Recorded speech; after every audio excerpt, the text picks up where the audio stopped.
it was something which was connecting the dots of all of those books,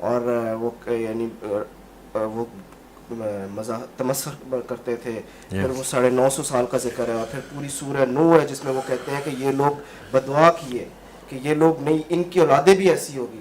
تو پھر یہ کیا اس مخلوق کی یہ قوم ہی یعنی اس انسانیت پہ وہ نہیں انسان تو تھے. اچھا سوال آپ کا. میں نے دیکھیں بائبل کے تھرو ریفرنس دیا آپ کو, میں نے کوئی ایمان مکمل نہیں کیا اس کے اوپر کہ وہی ہونی تھی. بائبل نے بڑا جو کلیئرلی بتایا نا ایلومناٹی کے بیسس کا نام تو انہوں نے یہ نہیں رکھا ہوا, میں ویسے آپ کو کنیکٹ کروں. میں 3 چیزیں اکٹھی کی ہیں میں نے آپ کو, ایک اینشنٹ ہسٹری, ایک ببلیکل ٹیکسٹ اینڈ اسکرپچرز, اور جو کہ بغیر book of Enoch, book of Nephilim, book of giants پڑھے بغیر آپ کو سمجھ نہیں آنی.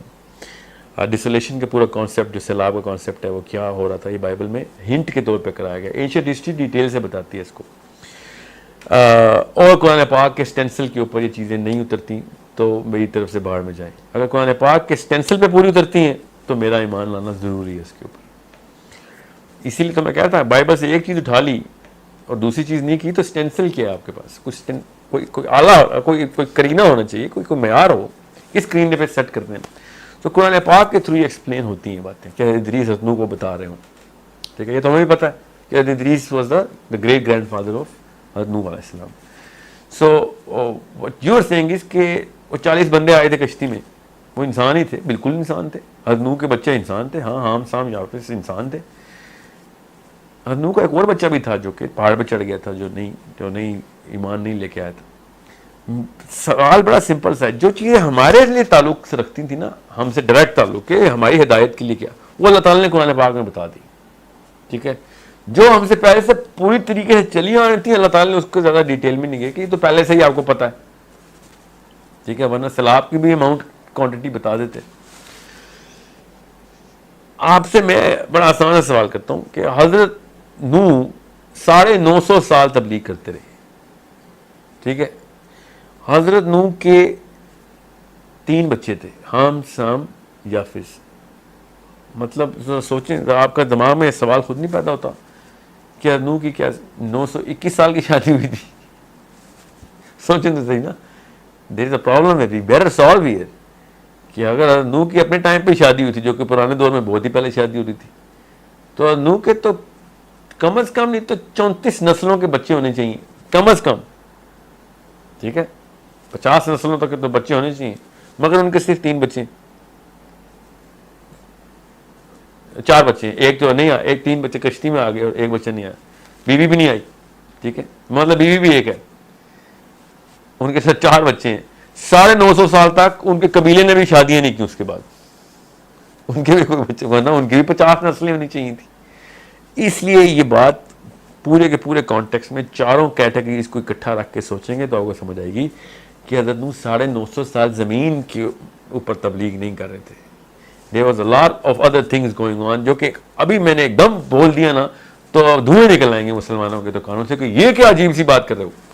مگر یہ بات قرآن پاک سے ہی ثابت ہے کہ انٹر گلیکٹیکل مشن جو تھے ادریس اور نوح کے دور میں کوئی بڑی بات نہیں تھی. پورٹلز جو تھیں وہ کوئی بڑی بات نہیں تھی. یہ تو اللہ تعالیٰ نے خود بتا دیا ہے کہ اس دن آسمان کے میں سارے دروازے کھول دوں, آسمان دروازے ہو جائے گا. مطلب خود سوچیں نا, کھڑکیاں نہیں ہوں گی, دروازے ہوں گے, دے آر دا پورٹلس. اور کھڑکی بھی ہوتی تو چلیں, بندہ سوچتا ہے کہ کیا چیز ہے ایسی جو کہ انٹر گلیکٹیکل موومنٹ کرتی, دروازے سے کیا اس طرف کیا ہے دروازے کے, یہ سب پہلے یہاں پہ کھلتے ہوتے, عام سی بات تھی انسانوں کے لیے. ذوالقرنین کو ٹریول کرتے دیکھنا ان کے لیے کوئی بڑا اچنبھا نہیں تھا کیونکہ اس وقت چلتا تھا یہ کام. اور ادریس 4تھے آسمان تک جاتے ہیں تو یہ والا واقعہ اتنی کوئی تعجب سے کیوں نہیں لکھا جاتا, معجزے کے طور پہ کیوں نہیں لکھی گئی یہ ساری باتیں. حضرت ادریس اگر 4تھے آسمان پہ گئے تو معجزہ کیونکہ ان کے لیے کوئی بڑی بات نہیں تھی. اس وقت یہ ماحول اس طرح کا نہیں تھا. آپ خود سوچیں نا, حضرت آدم کو کیا نیچے پھینکا گیا ہے, یہ پیراشوٹ لے کے آئے تھے, کیسے آئے تھے حضرت آدم نیچے؟ انسان ہے نا, اس کو تو ہم فرشتہ نہیں مانتے نا. حضرت آدم زمین پہ کیسے پہنچے؟ There is inter dimensional way that actually does open, and اسی کے تھرو معراج ہوئی ہے. معراج پہ تو ہمارا کانسیپٹ کلیئر ہے نا. معراج پہ اوپر جب گئے ہیں تو اللہ کے نبی صلی اللہ علیہ وسلم, وہ بھی غامدی صاحب نے کہا خواب میں گئے, اصل میں نہیں گئے. ٹھیک ہے, اب آپ ایک طرف آپ اپنا فلسفہ آپ ٹلٹ کر لیتے ہیں نا تو باقی کی ساری چیزیں ڈیلیٹ کرنی پڑتی ہیں آپ کو. یہ زبردستی, اس کو بائسنس کہتے ہیں, لاجیکل فیلیسی نہیں, مینٹل فیلیسی. براق پہ نہیں گئے آپ؟ براق پہ خود گئے نا, خود گئے نا, ایز ایزی گئے نا وہ. تو یہ تو ایمان ہے ہمارا کہ ورنہ غامدی صاحب کے اس فلسفے میں انہوں خواب میں تھے تو پھر تصدیقوں کی لسٹیں کیوں لگی تھیں؟ خواب میں جانے پہ عرب کو کیوں تعجب ہو رہا تھا وہ جھوٹ بول رہا ہے, ایک سیکنڈ میں ہو کے اوپر آیا. پھر قافلے کی ویریفیکیشن دی, یہاں تک کہ ابو بکر صدیق نے بھی پوچھ لیا کہ بیت المقدس تو میں جاتا رہتا ہوں, مجھے بھی میرے شرح صدر کے لیے نا, عین الیقین کے لیے مجھے بتائیں بیت المقدس کا نقشہ. ابو بکر صدیق کو بھی پروفیٹ صلی اللہ علیہ وسلم بتایا. ابو بکر صدیق نے کہا واللہ کیا ٹریول کیا آپ نے, ایک ایک چیز آپ کو بالکل صحیح بتائی آپ نے. مگر یہ تو ابو بکر صدیق کا واقعہ سنا رہا ہوں, کون سے عرب نے تعجب نہیں کیا تھا معراج کے اوپر اتنا بڑا جو ہے نا کیسے کہتے ہیں لڑائی اور فتنہ کھل گیا تھا مسلمانوں میں کہ یہ تمہارا نبی یہ کہنا شروع ہو گیا, مذاق اڑانا شروع ہو گئے تھے عرب.